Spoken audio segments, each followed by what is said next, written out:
You know. Okay, any other students? Okay, back open then. You had a question.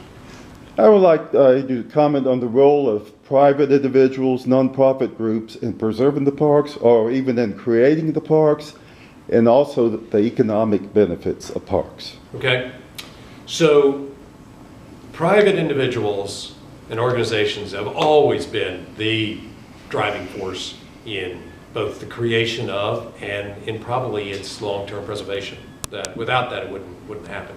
I remember talking to Ken Burns while he was working on his America's Best Idea film, and I asked him a question. I said, at what point when you were doing this film did you suddenly realize that this is a story about people rather than a story about parks? And he said that there was this blinding flash all of a sudden, that they just suddenly realized that every one of these parks has somebody's story behind it. You know, whether it's a George Dorr in Acadia or Rockefeller in the Tetons. You know, they're just these individuals that just sort of doggedly pursued it to get it established, and then in some ways stayed with it over time. The Marjorie Stoneman Douglases of the Everglades and other parks. So that's incredibly important. And then that's sort of in many cases that they morph into the Friends organizations. And every park, not every park has one. I would say every park needs one. And frankly, they can be extraordinarily helpful politically, philanthropically, locally in the park stewardship. And they can be great advisors to. They can be a pain in the ass too, but they can be a great advisors to the park management, which I think is really, really important. And I mean, I've always loved my friends groups that I've worked with over the years. There is a Friends Alliance. There's the work by the National Park Foundation to help create new Friends groups and help build capacity for these Friends organizations to raise money. And there's a lot of money out there. We set the goal to raise a significant amount of philanthropic support for the Park Service during the centennial. We raised about $400 million of private funds to do projects in parks. So they're incredibly important. Okay. And the economic benefits. Oh, yeah, economic benefits. Okay, economics. So the standard economic model that we've been using for a long time, called the money generational model, it looks at predominantly visitor spending. It's pretty robust. It's been tested, you know, a number of times. So the standard result is for every dollar expended within a national park unit, there is $4 into the local economy. And then when that cascades through the larger economy, it results in about $10 to the American economy. And so I always say parks are not an expense, they're an investment.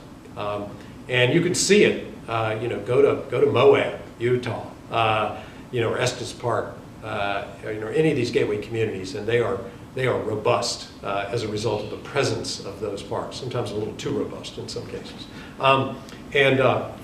So we've been trying to make the economic argument for a long time.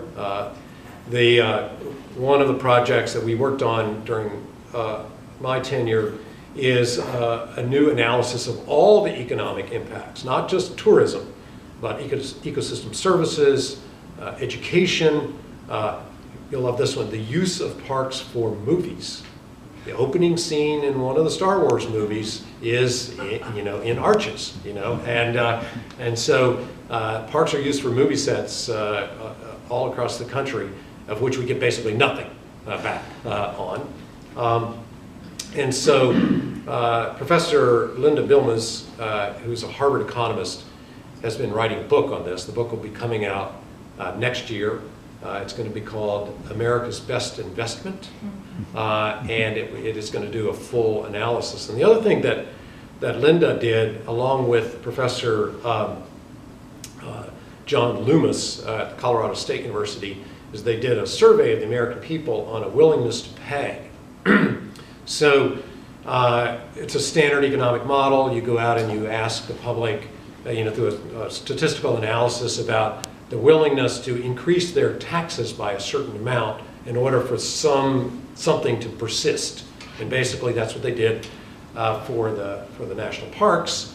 And they even parsed it like, how much would you allow your taxes to go up to save 20% of the national parks, or 50%, or the entire national parks? The bottom line is that across all economic sectors, the American people would be willing to let their taxes increase as much as $400 per household to protect the national parks.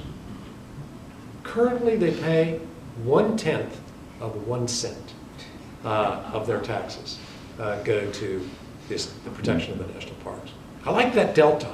I would always hope for a checkoff on your 1040, but we'll never get that. So, you had a question. Yeah.